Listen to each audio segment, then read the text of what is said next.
नमस्कार छात्रों, आज हम हिंदी पाठ्य पुस्तक की कविता पहली भारत महिमा पढ़ने जा रहे हैं।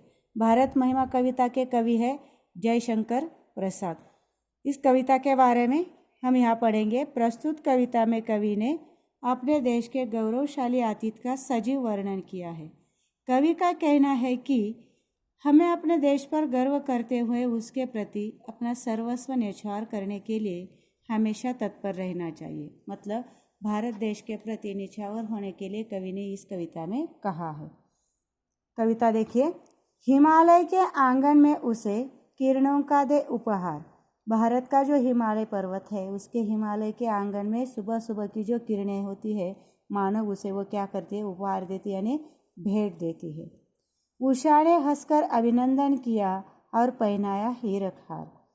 उषा यानी सुबह, सुबह ने हंसकर क्या किया, भारत देश का अभिनंदन किया और उसे हीरों का हार, मतलब जो किरणें जो होती है सूरज की, वो हीरे के जैसी चमकती है, उनका हार मानो जैसे देश को पहनाया।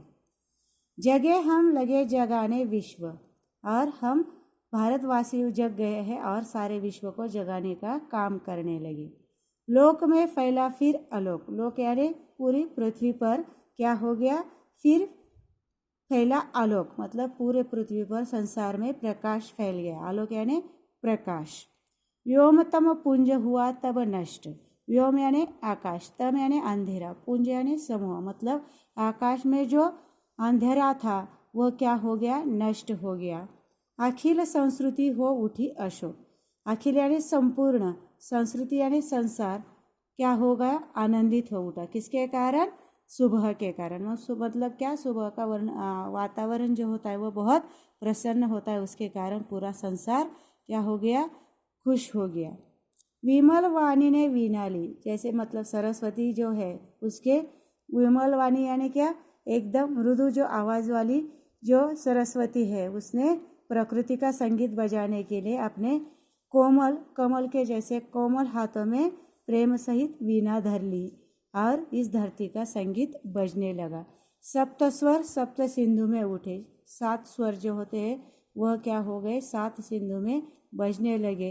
और सामवेद में जो बताया गया संगीत है, संगीत के बारे में जितनी भी जानकारी है वह सब प्रकृति में बजने लगी। विजय केवल लोहे की नहीं, धर्म की रही धरा पर धूम। हम भारतवासियों ने केवल लड़ाई करके या मतलब दूसरों से लड़कर आप लड़ाई नहीं की है, बल्कि धर्म यानी अच्छाई से हमने क्या किया है, लोगों को जीता है। इसलिए पूरे विश्व में हमारे भारत देश की जो है प्रसिद्धि, जो है हलचल जो है वो मची हुई है। भिक्षु होकर रहते सम्राट, दया दिखलाते घर घर घूम।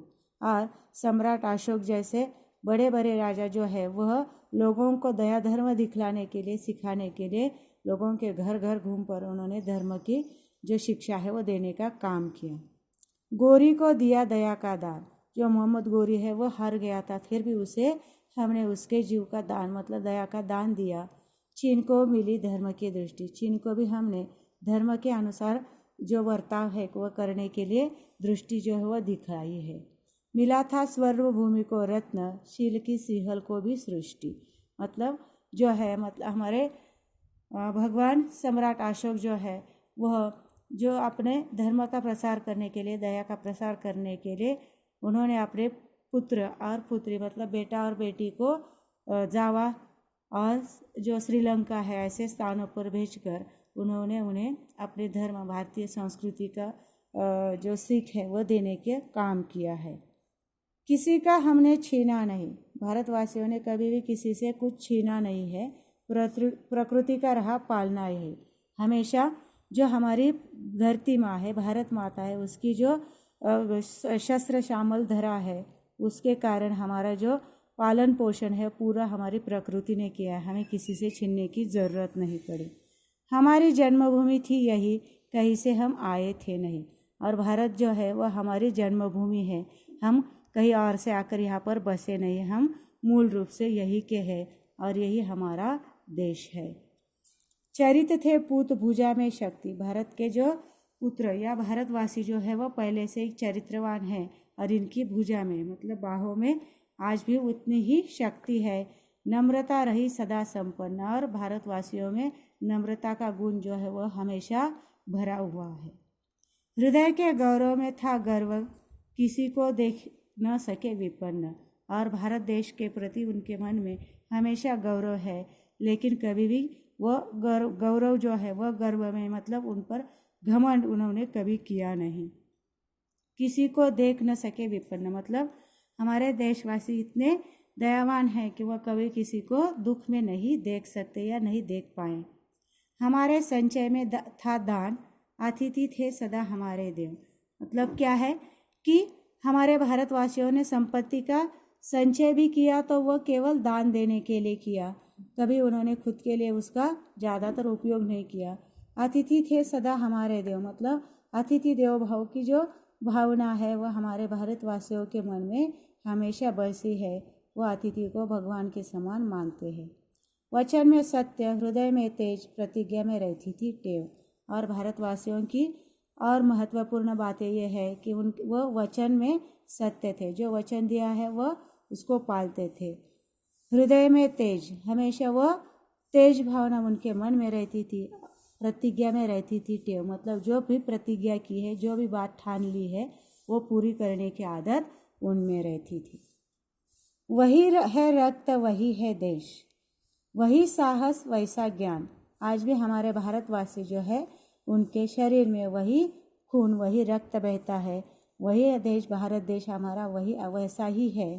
वही लोगों के मन में आज भी उतना ही साहस है, उससे भी ज़्यादा या वैसा ही ज्ञान भारतवासियों के अंदर है। वही है शांति, वही है शक्ति, वही हम दिव्य आर्य संतान। और आज भी भारत शांति का प्रसार करता है, उसी प्रकार की शांति आज भी भारत चाहता है। वही शक्ति भारत के पास आज भी है, और जैसे पहले थे वैसे ही आज हम जो दिव्य भारतवासी या दिव्य आर्य संतान यानी क्या, भारत का जो वंश है वो आर्य वंश है, इसलिए आर्य संतान भारतवासियों को कहा जाता है। जिए तो सदा इसी के लिए, यही अभिमान रहे यह हर्ष। और हम ऐसे भारत के लिए जब तक जिए तब तक उसी के लिए जिए, और यही हमारे लिए बहुत ही अभिमान की बात है, आनंद की बात है कि हम अपने धरती माँ के लिए कुछ कर सके। निछावर कर दे हम सर्वस्व, हमारा प्यारा भारतवर्ष।